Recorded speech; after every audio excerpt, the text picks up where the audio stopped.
Hey everyone, Rob here from Phantom Trading, and welcome to the risk management section of the course. In this video, we'll be going over all of the content that we're going to cover in the following videos, and I also want to take this as an opportunity to introduce myself to those of you who maybe don't know who I am. Now, if you're active in Discord, you probably know me through the live backtesting sessions that we do through Zoom every other week, but if you don't, my name's Rob, obviously, and a little bit about myself. I've been with Phantom pretty much since day one, and I've been trading now for about 4 or 5 years.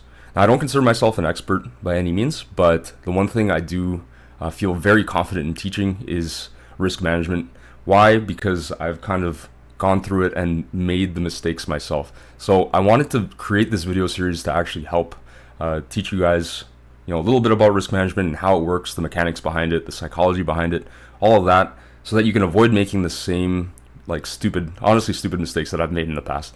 Now, the thing that I've noticed with Phantom, because I've actually been, I actually started out trading commodities, specifically oil and natural gas. I started with trading, retail strategies. Eventually, I made the switch to Forex, and again, haven't looked back from that. But when I switched to Forex, that's really where I learned proper risk management, right? Because you have to do things like using a lot size calculator. I mean, you don't have to. I mean, you can use fixed lot sizes, right? But I think for the most part, when people start trading the Forex, they kind of understand, okay, you want to risk X amount of percent of your account, right? Rather than an arbitrary lot size, right? So I've noticed with people in Phantom, for the most part, it seems like you guys actually use trade calculators and that kind of thing. But, whether you're doing that or not, whether you're a beginner trader or an advanced one, I still think anybody can pull some value out of these next few lessons, because I'm going to go very deep into how risk management systems work and how you can sort of pick a system that fits and is tailored to the way that you trade. So moving on, I wanted to give you guys an example of my actual track record here, and just show you an example of what good risk management looks like. Now, I actually had a pretty low strike rate. I mean, it's all relative, obviously, at the end of the day, but I had a 25% strike rate across a sample size of 60 trades here. As you can see, I was able to pull a positive expectancy despite that low strike rate, right? That relatively low strike rate. And so, why am I showing you this? It's not to brag or whatever. I know there's a lot of you guys in the community that can probably trade better than I can even, and are able to pull positive R, and I'm proud of you guys for doing that. It's great to see that. But for me, with the way that I trade, I take a lot of losses. It's fine, but I usually make up for it in big wins, right? So this is just one type of risk management system that can work, right? But it's to show you that, even though I hit losing streaks and stuff, I stuck to my risk management plan. I didn't go around fiddling with my risk and, consequently having, I didn't cause myself to have an equity curve that's kind of all over the place, right? Number one, I wasn't, going in over trading. That's another thing that we'll talk about too. But I didn't play with my risk in the sense that I wasn't increasing it to try and recover from, big losing streaks and then going into deeper losing streaks. Because remember, we can't know what's going to happen from a trade to trade basis, right? I don't know if the next trade is going to, be 24R or -1, right? So if I go around, maybe I'm down 4% and I decide, okay, I'm going to start risking 2% to try and recover from this, right? Oh, it's 2 trades. I have to make 1R each. Big deal, right? No, that's not the way that you want to approach it, because who knows if I'm going to lose the next 2 trades and then go down into a 6 and then an 8% drawdown, right? Because I'm now risking 2% per trade. And conversely, I'm not going around risking, 0.5 or 0.1% and, struggling on my winners to recover that drawdown, right? And so why am I bringing all this stuff up? Again, it's all stuff that I've done before. These are mistakes that I've made that I want you guys honestly to avoid doing, because it's honestly just going to hamper or dampen your ability to make progress in your trading, right? This is one thing, risk management, where you really want to have it solidified early on. It is a skill that's built up, right? Especially the psychological side of it. But, in the long run, we want to have our risk management sorted out so we're not running into these issues, right? And that way we can really focus on our technical analysis and our overall trading psychology, right? So I just want to show you guys my P&L calendar here for October, which would have been the first half of that equity curve that I just showed.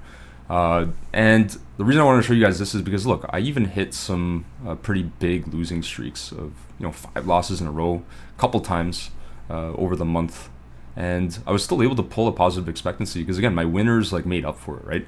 Even though like, you know, I lost at the end of the month too, like it didn't really bother me. I went from basically 40R to essentially, you know, 34R. It's still a great month, right? All right, so let's quickly cover all the stuff that we're going to go over in the following videos. In the intro to risk management video, we're going to mainly be going over the different types of lot size calculators that are out there on the market today. There's a ton of great options, whether you want to pay for something or you want a free version that's like an EA. There are options that are out there for MT4, MT5, and even CTrader. There's even ones that kind of compared with a hardware piece, so you can actually click on a button. It's obviously paid, right? But we'll go over all the different types. I've used both free and paid solutions for that kind of thing. And we'll also talk about why you shouldn't be risking more than 1% per trade, why you should be treating your sim trading and demo trading like a live account, right? We don't want to go into trading our demo or sim just like taking any random trade, right? We want to build good habits early on, especially if you're new, and treat it like they're live funds, right? That's very important to do. And if you're unable to do that, honestly, I suggest taking a small live account, something that you can put some money into, you don't maybe care that much about, but it has to be enough money that you're risking per trade that you kind of feel it, and you're not going to take 30 trades in a row or blow the account, right, and not care about it, right? So that's very important. We'll also talk about the minimum risk to reward ratio in a trading system and how to pick a balanced system. In the next video, we'll then talk about why you should be using fixed risk percent versus lot sizes. Again, it's pretty self-explanatory, but I still think there's a lot of stuff that you guys can learn from this. Whether you're an advanced trader or you think you have good risk management, you might even have good risk management, but it's good to understand some of these things about how fixed percent risk can compound your account and how it also helps to somewhat scale down risk in your account too when you're hitting drawdown, right? And we'll talk about why you should be using a fixed percent risk per trade on your account, right? Because listen, I'm guilty of doing this too. I've been in situations where I've hit drawdowns and then I think, I know what's going to happen on the next trade. I'm probably going to win it, right? Oh, I was wrong. And what did I do? I scaled my risk up to like double or quadruple what my fixed percent risk was, right? You guys know I normally risk 0.5% per trade, but I've been in situations where I'm like, okay, I'm going to recover from this drawdown. Let's scale up to 1 or 2%. Next thing you know, I'm taking losses with a huge risk per trade. And even on the flip side, I've also done the opposite where I've hit drawdowns and then I then start risking 0.1% and I catch some like 20R trades, and it's like, oh man, over that series of trades at the end of the month, I ended up having actually like a positive expectancy. But the problem was because I scaled my risk down so much, I wasn't actually able to recover much, right? A 20R trade with a 0.1% risk now becomes only 2%, right? So that small positive expectancy could have been, quite a lot higher, right? And if you were in a case where you were in a drawdown from the start and you went even deeper into drawdown or whatever, and you did the same thing, it could literally change what would have otherwise been a positive month into a negative one because you scaled your risk down so much, right? So there's a reason why we keep our risk per trade consistent. Then on the next video, we'll talk about trading systems. This is probably going to be the most interesting video because I've actually put together a ton of different account equity curve simulations. I've taken screenshots of it. So we have some actual data to back the different types of systems. You can kind of assess some of the more common systems that you guys are probably going to be using. Again, this is not anything to do with our actual like trading system itself. It has nothing to do with technical analysis, really. It's more so kind of what we can expect to pull in terms of our on average and what our win rate is over a long series of trades, right? So for every simulation, I think I did like on average 100 trades just to really have some like good statistical or good reliability in our data, right?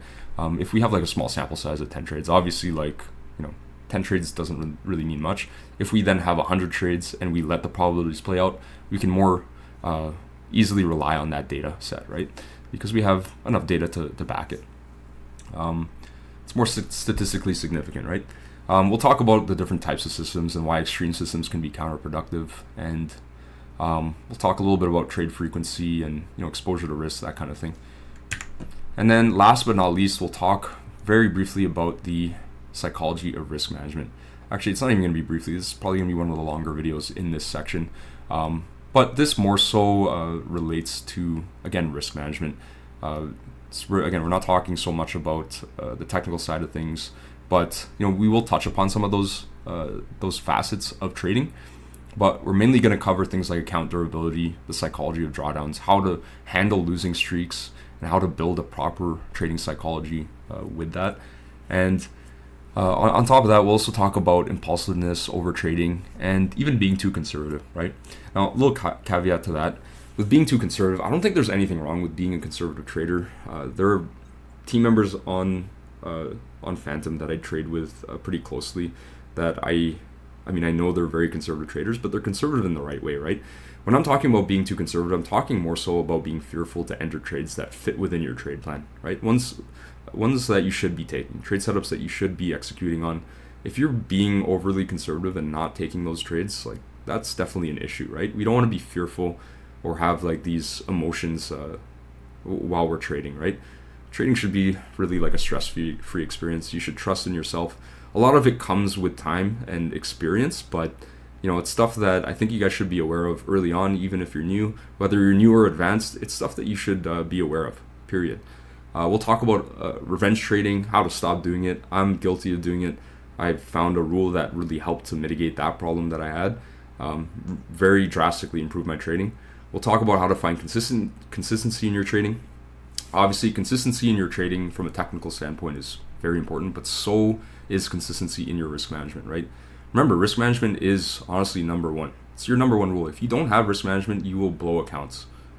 Whether it's going to happen today or tomorrow, a year from now, if you're playing around with your risk, we're not Wall Street bets, guys. Like, we're not Redditors. We're not, YOLOing our entire life savings on 10x leverage position in the options market, right? This is not the type of trader we want to be, right?